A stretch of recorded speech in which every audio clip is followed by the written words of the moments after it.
In the hushed corridors of military archives, behind steel doors marked with fading insignia and red ink warnings, lie fragments of stories never meant to surface. These were not tales written for the public eye, but whispers committed to fragile paper, carbon copies, and coded telegrams, each stamped with the urgency of war and the silence of secrecy.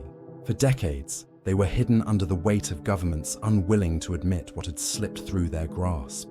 They speak of operations erased from maps, agreements buried under marble floors, and experiments conducted far from the eyes of both ally and enemy. What lingers in these fragments is not the polished history of victory parades and official communiques, but the jagged edge of truth, the part of the war that bled beyond borders and treaties, into the shadows where moral lines were blurred and survival dictated compromise. These are the files that survived fire, flooding, and the deliberate destruction of evidence.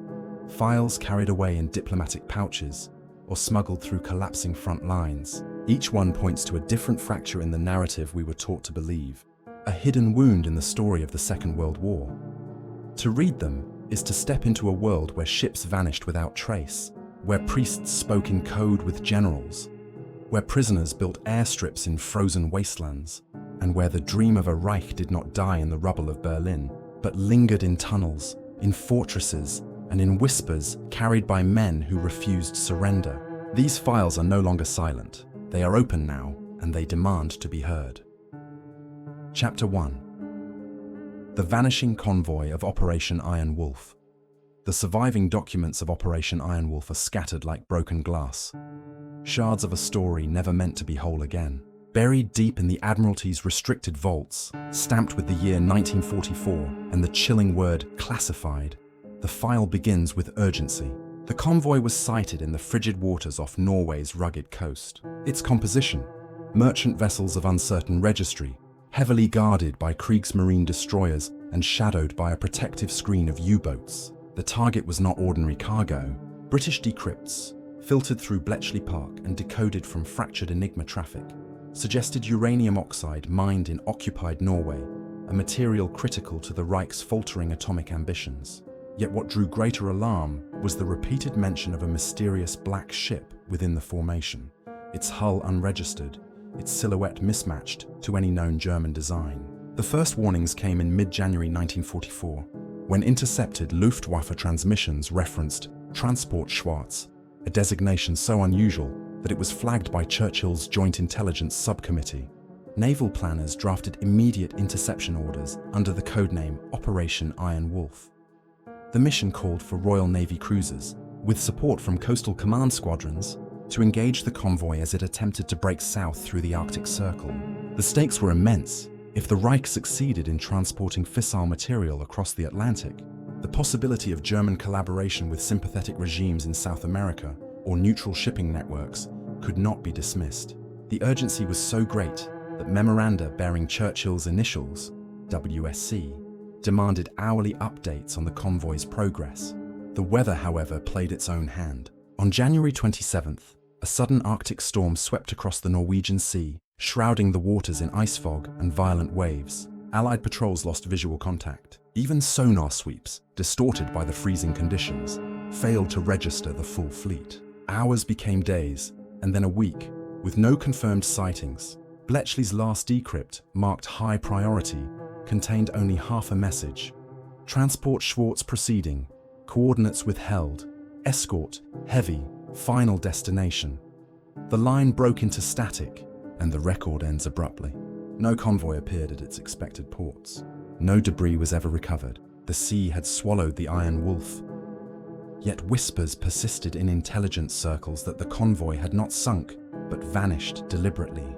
A Norwegian resistance contact in Bergen later claimed to have seen German sailors unloading crates, marked with the Reichsadler insignia, into tunnels carved beneath fjords. South American shipping records from Buenos Aires, censored at the time, noted unusual arrivals of unregistered freighters weeks after the disappearance. The OSS, in debriefs preserved within the National Archives, suggested the possibility that the convoy had diverted westward, slipping beneath Allied patrols, with the aid of prearranged fueling stations hidden along neutral coasts. The files describe frantic meetings between Admiral Ernest King and British First Sea Lord Andrew Cunningham, both alarmed at the silence of the Arctic.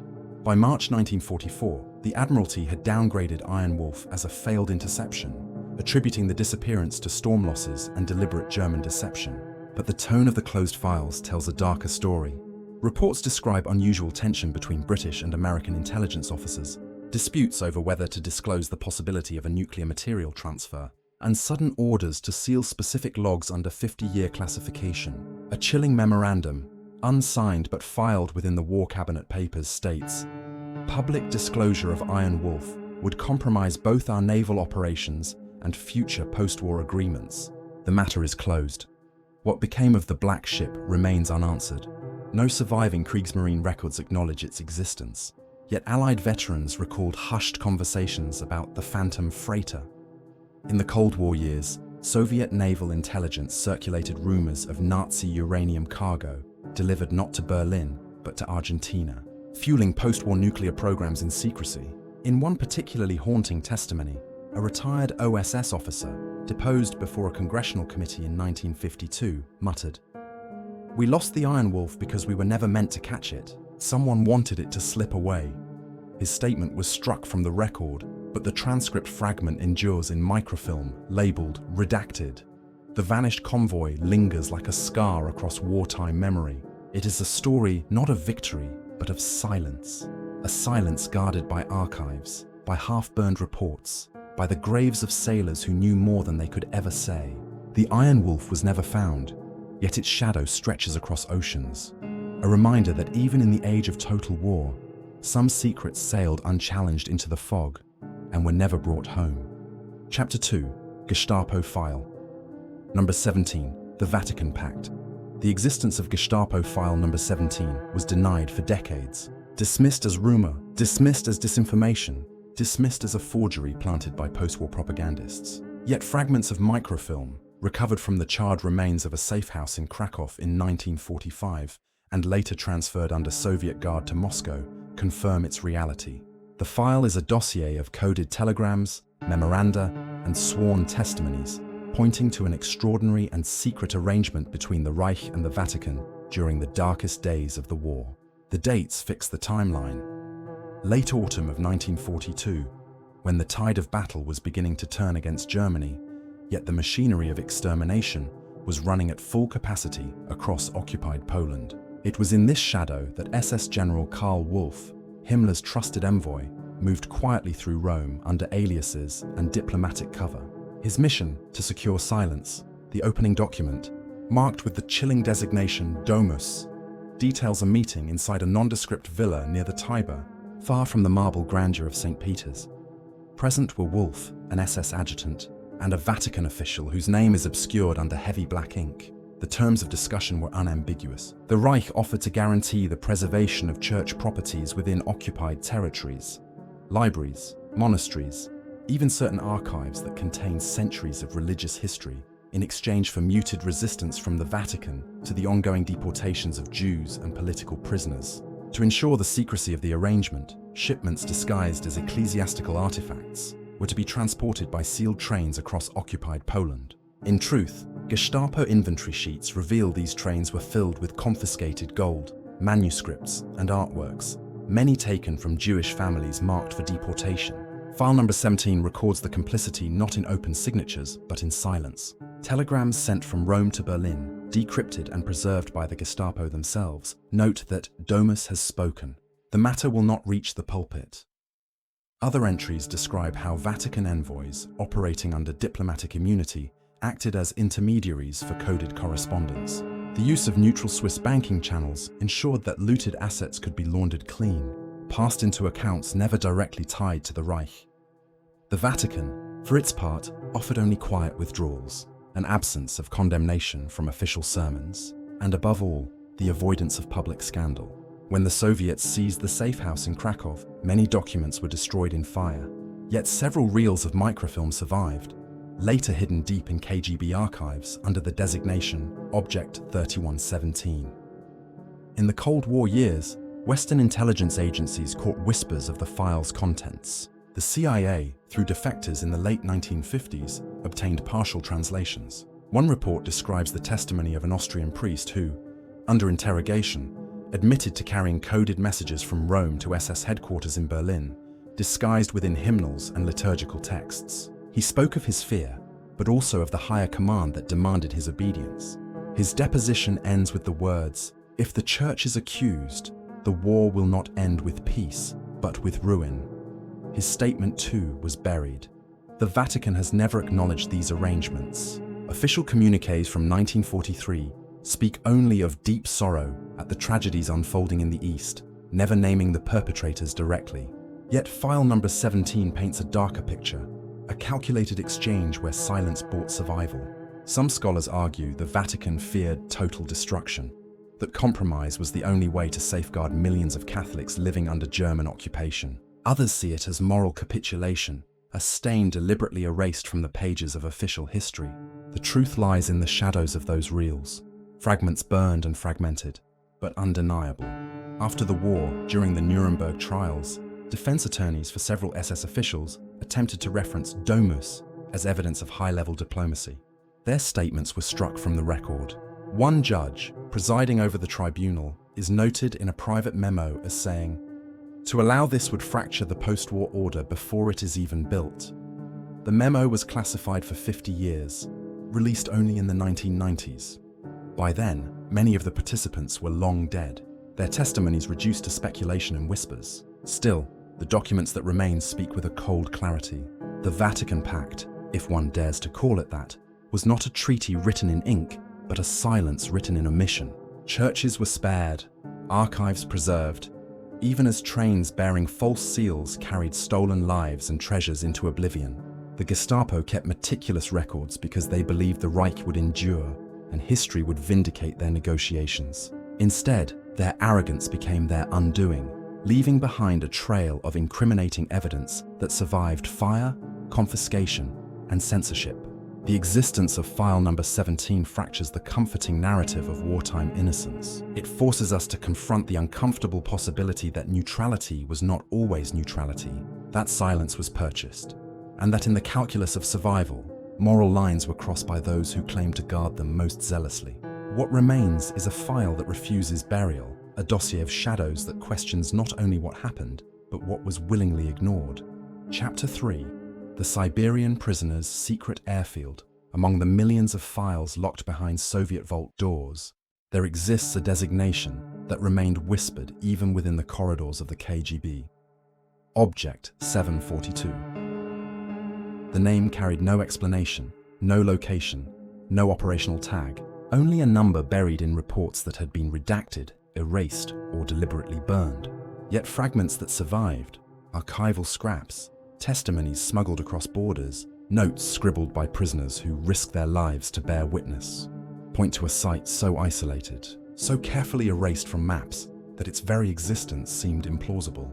Object 742 was not a camp in the ordinary sense. It was an airfield, constructed by German prisoners of war after the catastrophe at Stalingrad, deep in the Siberian tundra, where the sun scarcely rose and the land was locked under ice for most of the year.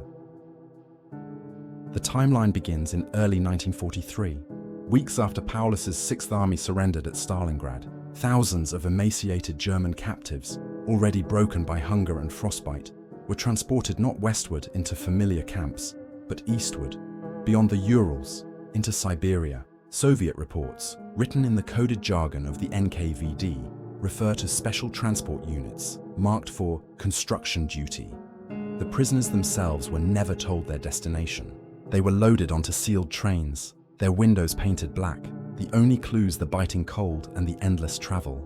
Those who survived the journey found themselves in an expanse of barren tundra, ringed with barbed wire and watchtowers, where the snow never melted. Guards spoke of the place only as 742. No town lay nearby, no supply lines existed outside of airdrops and rare convoys. For the men who built it, the site was as remote as the moon. Testimonies later recovered described the labor with brutal clarity. Prisoners hacked into frozen earth with shovels that shattered in the cold. They laid crude wooden planks across ice to stabilize the ground before Soviet engineers poured concrete mixed with gravel flown in from distant quarries. Many died before the first runway was completed, their bodies buried in shallow permafrost graves that the wind uncovered with each passing winter. The survivors remembered the silence, the absence of birds, the howl of the wind, the distant roar of engines that seemed to come from nowhere. They knew they were not building a simple airstrip. They were constructing something secret, something far beyond the scope of ordinary war. Soviet records, though sparse, give hints. A technical report dated November 1943 references installation of jet-capable landing strips and fuel containment for high-octane storage. Another memo, signed by an NKVD colonel, notes collaboration with captured German engineers on unidentified aviation projects. The wording is deliberately vague, but surviving sketches smuggled out by prisoners depict aircraft frames resembling the Messerschmitt Me-262, the world's first operational jet fighter. Whether these were actual German planes captured and transported east, or crude Soviet reconstructions based on seized blueprints, remains unclear. But the purpose of Object 742 grows evident. It was not a prisoner camp. It was a testing ground, hidden so far into Siberia that even Allied reconnaissance flights could never reach it. By 1945, references to 742 became even rarer. Soviet high command, preoccupied with the final drive toward Berlin, diverted fewer resources to the site. Yet one haunting document from March 1945, found decades later in a declassified Russian archive, mentions the transfer of foreign specialists to the airfield. Some historians argue this meant German aviation experts coerced into working for the Soviets, while others believe it was the beginning of a Cold War strategy, securing talent and technology before the Americans could. The phrase "no return" is stamped on the orders, suggesting that those who were sent to Object 742 never left alive.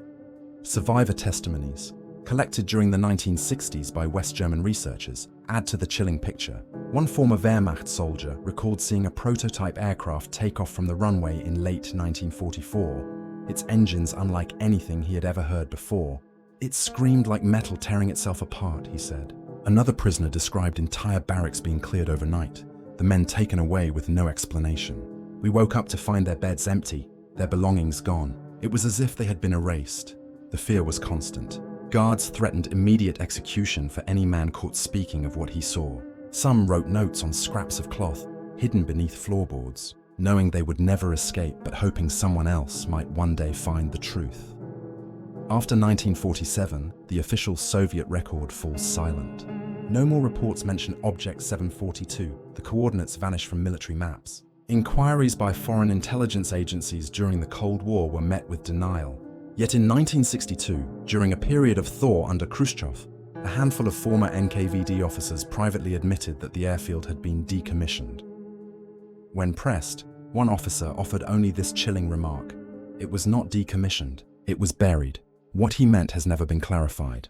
Some believe the airfield still exists beneath layers of snow and forgotten forest, a relic frozen in time. Others suggest it was destroyed deliberately, erased to conceal the extent of Soviet experimentation with German technology. What remains undeniable is the human cost. Thousands of German prisoners disappeared into Siberia, their names absent from repatriation lists after the war. Families searched in vain for decades, writing letters to the Red Cross, petitioning governments, but the replies were always the same: no record found. For those who believe in the existence of Object 742, these men were not lost to chaos or neglect. They were consumed by a secret that demanded their silence. Today, satellite imagery has failed to locate the precise coordinates. Though anomalies, strips of flattened Earth, strange geometric patterns in otherwise untouched tundra, have fueled speculation. Russian authorities dismiss these claims as misinterpretations of natural features. But the shadows of Object 742 persist, carried in the memories of a dwindling few who survived the construction and lived to tell fragments of their story. They speak of hunger, of frost, of engines roaring in the night, and of a place that was never supposed to exist. The airfield's purpose may never be fully known. Was it merely a desperate experiment, a Soviet attempt to reverse engineer German technology before the war's end? Or was it something more sinister? A Cold War staging ground disguised as a wartime project, hidden from both allies and enemies alike? What is certain is that Object 742 challenges the neat lines of history. It reminds us that in the frozen wastelands of Siberia, secrets were buried beneath ice and silence, guarded not only by the state, but by the graves of those who built them. In that silence, the ghost runway remains, an unresolved fragment of a war that still casts its shadow across the present. Chapter 4. Operation Eclipse and the Shadow Reich. For half a century, the files labeled Operation Eclipse remained sealed under SHAF authority, marked with red-letter warnings that their disclosure would destabilize post-war diplomacy. What the world was told was simple. Eclipse was the Allied plan for occupying Germany after its unconditional surrender. It outlined military zones, administrative divisions, and the dismantling of Nazi command structures. But what was withheld, buried under appendices marked Eyes Only, was far darker. These suppressed documents, finally declassified in fragments during the 1990s, revealed that Eclipse was not only an occupation plan, it contained a secret directive to neutralize what intelligence officers called the Shadow Reich, a network of prearranged Nazi installations, insurgent cells, and hidden arsenals, designed to continue resistance long after Hitler's fall. The existence of the Shadow Reich was suspected as early as 1944. OSS operatives in Bavaria reported strange construction projects deep in alpine valleys, tunnels bored into mountains, and fortified bunkers disguised as barns or monasteries. Captured Wehrmacht officers spoke under interrogation of Plan Werwolf, the rumored Nazi insurgency movement designed to bleed the Allies in a war of attrition. Publicly, Allied officials dismissed Werwolf as propaganda, yet the appendices to Operation Eclipse prove otherwise. A memorandum dated January 15, 1945, bearing the initials of Eisenhower himself, warned of fortified sites capable of sustaining long-term guerrilla resistance, including independent radio stations, weapons caches, and command centers designed for autonomous operation. These sites, identified by codenames such as Valkyrie, Donar, and Trishula, were scattered across southern Germany and Austria, their exact coordinates listed only in restricted files. The strategy drafted within Eclipse was ruthless. Rather than risk a prolonged insurgency, Allied planners authorized preemptive strikes, targeted assassinations, and covert raids to neutralize Nazi officers before they could vanish into the mountains. British SOE teams and American OSS units were given orders that would never appear in official communiques. One particularly chilling directive, labeled Annex K, sanctioned the elimination of insurgent leaders by any means necessary, including operations that blurred the line between military engagement and extrajudicial killing. Testimonies from surviving operatives decades later confirm that men identified as werewolf commanders were hunted down in barns, caves, and safe houses, their deaths staged as battlefield accidents or suicides. Evidence of the Shadow Reich's infrastructure has surfaced in fragments. In 1946, French engineers demolishing a mountain tunnel near Berchtesgaden discovered sealed chambers filled with crates of Mauser rifles, radio transmitters, and SS uniforms. In 1947, US occupation forces uncovered a cache in the Austrian Alps containing barrels of fuel, encrypted documents, and maps of Allied troop movements printed months after Berlin had already fallen. Soviet archives reveal that in the summer of 1945, Red Army units clashed with armed groups near Dresden who fought under SS insignia, retreating into forests that had been pre-stocked with supplies. These were not isolated remnants. They were coordinated, sustained attempts to keep the Reich alive in the shadows. Yet the most disturbing revelation comes from a suppressed cable dated May 10, 1945, just 2 days after Germany's formal surrender. The cable, sent from a US intelligence officer in Salzburg, reported contact with an SS commander using the codename Donar. According to the report, Donar claimed to command over 2,000 fighters hidden across the Alpine region, awaiting orders from higher authorities who had already fled Germany. His message ended with a warning: the Reich is not dead, it is buried. When the earth shifts, it will rise again. The cable was stamped received and then classified. No follow-up report has ever been located. Operation Eclipse's secret appendices describe how Allied forces responded. Between May and August 1945, hundreds of suspected werewolf operatives were arrested, interrogated, or quietly executed. Some were teenage boys indoctrinated into the Hitler Youth. Others were hardened SS veterans. Their camps were dismantled, their radios destroyed, their tunnels collapsed with explosives. Publicly, the Allied command continued to insist that werewolf was a myth, a minor nuisance exaggerated by Nazi propaganda. Privately, reports describe bloody skirmishes in Alpine valleys, sabotage attacks against occupation troops, and assassination attempts on local administrators. The Shadow Reich was real, and it required a hidden war to defeat. By 1947, official references to Eclipse had been sanitized, its darker annexes sealed away. The public narrative celebrated the smooth occupation of Germany, the reconstruction, the Marshall Plan. Yet, in whispered conversations among veterans and intelligence officers, stories of the Shadow Reich persisted. They spoke of raids in the Bavarian forests, where enemy fighters melted into caves, of nights when Allied patrols vanished without trace, of commanders who admitted off the record that we fought the war twice, once against Hitler, once against his ghost. The myth of werewolf faded over time, dismissed by historians as a propaganda scare. But the fragments of Operation Eclipse tell another story. They reveal that the Reich did not surrender in a single day. It dissolved into the mountains, into tunnels and bunkers, into cells that dreamed of resurrection. Its defeat was not a clean victory, but a silent purge, carried out by men who carried no flags and left no records. And in that silence, the memory of the Shadow Reich endures, a reminder that even in surrender, some wars do not end. They merely retreat into the dark, waiting for the right moment to return. In the hidden corridors of history, silence is as powerful as revelation. The files we have unearthed, convoys that vanished into fog, pacts signed in whispers, prisoners condemned to build runways for secrets they would never live to see, and insurgencies buried beneath the official surrender. These fragments refuse to be buried again. They suggest a war that never truly ended, a conflict that bled into shadows and seeped into the Cold War like a poison carried forward. For every official record, there exists a missing page. For every parade of victory, there is a sealed archive where the truth is locked away. The unanswered questions hang heavy. What cargo did the Iron Wolf truly deliver, and where? How many voices of faith were silenced in exchange for preservation? What hidden machines tested their engines above a frozen runway that no map would claim? And how many men, bearing the insignia of a defeated Reich, survived to fight on in secret? These files show us that history is not fixed, but fluid, shaped not only by what was revealed, but by what was deliberately concealed. The shadow of the war extends far beyond 1945, stretching across continents, lingering in files marked classified, in graves without names, and in rumors that governments still deny. The past does not rest easily. It calls from the archives, reminding us that the truths we inherit are incomplete, and that the war we thought we understood was only the surface of something far deeper, darker, and unresolved.